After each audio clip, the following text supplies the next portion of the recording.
I'm Tom Roberts. I'm the Global Director of PMG for the International Code Council, and today we're here with Bart, who's going to tell us a little bit about his research paper that he's just presented at the CRBW 62 Symposium here in the UK.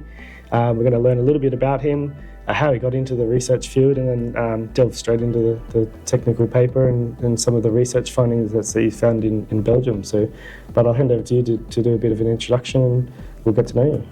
Thanks a lot, Tom, for the introduction. So my name is Bart Bleys. I'm working at Buildwise, which is a collective research and innovation center in Belgium.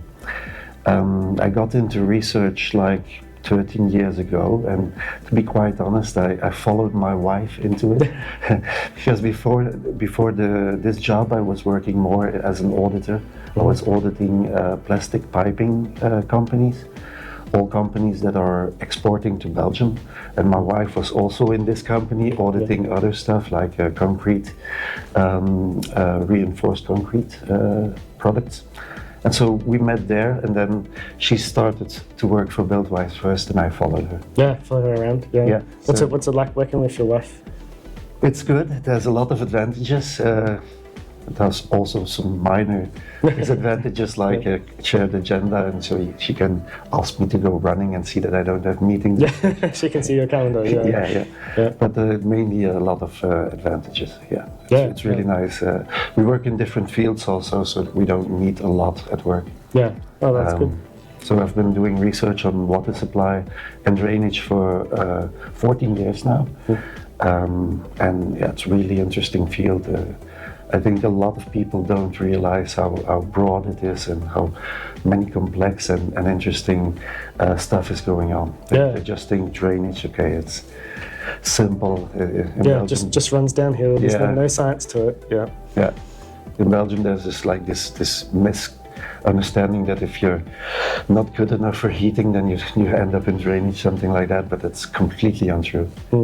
Yeah, unfortunately, you see that a lot in the plumbing space. Even for plumbing practitioners, there's a general mindset that you will go into a trade-based job if you're not good enough to go to university. But that's steadily changing. A lot of people are actually thinking of taking on plumbing as a career path and seeing the advantages of that over potentially a university pathway. Yeah. So it's hopefully the mindset in the academic world's changing as well, and water supply and drainage is kind of put up a bit more on the pedestal. Yeah, let's hope so, because there's not enough plumbers in Belgium, and there's really good money to be earned. So I would highly recommend working in the sector. Yeah, we're a bit biased though, aren't we?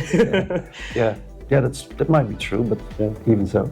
Yeah, no, I'm very passionate about trying to get more people into to really see what it's really like in the industry, and not have maybe the preconceptions of what people envision a plumber is like, or what what's a prestigious research field, and plumbing's down here. I think plumbing is a very prestigious research field, and it's quite unique. Yeah. I want to delve into your paper that you've presented at this symposium, because it's had a really interesting concept and quite an innovative way of trying to save water and trying to find reuse purposes for a particular water type. Can you tell us a little bit about it? Yeah, thank you. So it was a research that we did because our members, the Belgian contractors, asked us to do the research. We are a center that's been founded by them, and so they define our priorities.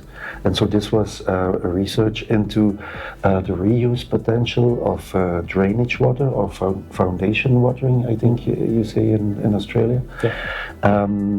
And this was considered in Belgium because we are actually a very high water-stressed region. And you wouldn't think so, because we have a lot of rain, and nobody's really aware of this, but due to the high population density and the fact that there's not so much infiltration possibilities, a lot of concrete, water's going really fast to the ocean, we actually are one of the countries with the most water scarcity in Europe. Yeah. And by 2050, we will even be even higher stressed. So we will be comparable to the north of Africa, and even worse than Australia. Yeah, that's really interesting, because that's when you think of the climate differences between Belgium and Australia. That's the first thought is that Australia is a very hot, dry continent, and then Belgium, lots of rainfall. Yeah. But it doesn't mean it doesn't have its own challenges, and That's true. changing rainfall patterns and things. It's I guess the drier periods are extending as well. Yeah, and because of this context, well, they're looking into alternative water sources, and this foundation watering is one of them. And so we had a couple of dry years of one after another, and the government quite abruptly decided that it should be mandatory, or they more or less asked the cities to make it mandatory that on construction sites this foundation water should be made available for the general public, or for farmers, or everybody that wanted to come and collect this water was invited to do so. And to be able to do this, you have to add, of course, a storage capacity on the construction site. So we had like small containers of 1 cubic meter up to 40 cubic meters with a tap on the street side and a sign, non-potable water. And then everybody could fill buckets or whatever and collect water to water plants, to water the garden in dry periods, stuff like that. So of course, there's a cost to that, and it was so sudden that it wasn't foreseen in the budget of the construction site, so it was an extra cost for the contractors. And also there were not so many prescriptions on how the storage should be done. Should it be covered or not? Should the container be transparent? Could it be transparent, or had it to be, should it be not transparent to light, for instance? So there were some issues like that, and the building contractors, they asked us to look into the water quality, because they were placing these containers, but they were also seeing that there was practically no usage of it. So there were basically containers with water stagnating in the sun, not so much use, so they were concerned about the water quality, and that's where we came in. We took samples in about 55 containers on 33 different sites. And we studied different water quality parameters, so physical, chemical, and microbiological. Physical, chemical, apart from a lot of iron concentrations, they were pretty basic, but it was mostly the microbiological results that were interesting. And some other thing you have to know about Belgium is that for some usages like showering or kitchen, you have to have drinking water. It's highly regulated, lots of quality parameters. But for other usage like toilet flushing and so on, there are no criteria whatsoever. So you can use anything. And if they asked us to look into the quality, but you need to compare to something, and so we used rainwater as a comparison, because in Belgium, due to this water stress, we have been used to using a lot of rainwater over the last 20 years, and there's even new legislation making it mandatory to use rainwater for all usages where it's possible. So even washing of clothes has to be done with rainwater in new buildings in Belgium. So we thought this was a good reference point, and then we compared our analysis of the foundation watering that has been stored in containers in the sun to the rainwater. So on the physical chemical parameters, apart of the iron, nothing stood out. But on the microbiological parameters, we found some more interesting stuff. From like E. coli or Enterococci coliforms, it was more or less comparable to rainwater, so nothing to be really worried about. But we tested some extra parameters like sulfate reducing bacteria and iron related bacteria, and they were really high concentrations in this water, and they can cause like microbiological corrosion, odor problems, H2S in sanitary installations. So therefore our conclusion was that the usage of this type of water should be limited to like watering plants, watering parks, stuff like that.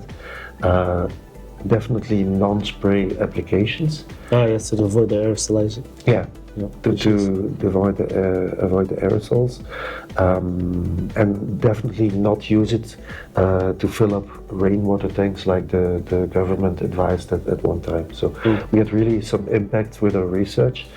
It doesn't mean that it shouldn't be used because it's a huge quantity of water. I think the estimate in Flanders, so that's just a small part in Belgium, was like 63 million cubic meters per year. It's roughly the same amount as all of agriculture combined, or all of industry combined. So it's really a lot of water. So a huge opportunity for reuse. You just have to look at which usages are possible and which not. So we decided not to fill up the rainwater tanks, but using of watering for plants. Or actually in Brussels there's an interesting idea. A company cleaning the streets, they go and get the water from the construction sites and they clean the streets with it, which is also fine. Yeah, well, that's probably a really ideal opportunity because you've also got the transportation side of moving that water through that type of initiative. Yeah. And another, because it's the water quality research was part of a bigger research on foundation watering, and you can also impact the quantity by other means, like you can only pump when necessary, so measure more of the height of the groundwater and pump when necessary. You can make it harder for the water to come from the sites to the construction site by different means. So there's a lot of other measures that can significantly impact the water that needs to be pumped also. So maybe that should be the first focus, limiting the quantity, and then you can look into reuse what you're pumping. You can also directly re-inject into the aquifer. That's what we're looking into. Becoming more and more popular in different regions. Yeah, so a lot of interesting stuff going on there. Yeah, it's a huge opportunity. I think, like as you said, it's a significant amount of water used out of these processes, and where can we use it for? And it may not be drinking water quality, which is fine, but there is other applications that are really water-intensive industries where this could create a connection or a solution in other areas. That agriculture is obviously going to be the big one. Yeah. You've obviously agreed to chat to me today, so I know you're very passionate about sharing your knowledge. You present every year around the world at different conferences. Can you tell me about I know you've posted a few videos recently. Can you tell me a little bit about what Buildwise does in the education space? Yeah, okay, so we do a lot of trainings, both in Dutch and in French. That's a small country, but a lot of languages. We've, over the years, developed quite a lot of documents and building codes and stuff like that. But we've realized that it's not the ideal mean to reach our audience. Yeah. Some plumbers, they read our documents, but not all of them, and so we're more and more working with videos. And recently we've added something new, that's AI videos with photorealistic avatars. So now so it's not really Bart on the screen. No, it's not really Bart. We put a little logo also when it's not really Bart, so it's my image. But we recorded these avatars, and now we can feed them Word documents, and they can speak in any language that you want. And well, it's new technology. It has to improve a bit on some points, but it's really a huge opportunity because we can win a lot of time with it. Yeah, I think I might be out of a job with AI going down that direction.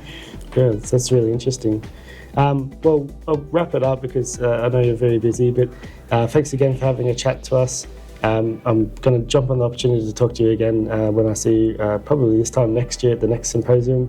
And yeah, thanks again for sharing your time and sharing a bit about your paper. Yeah, thanks again for having me, and it's always a pleasure talking to you. Yeah, thank you.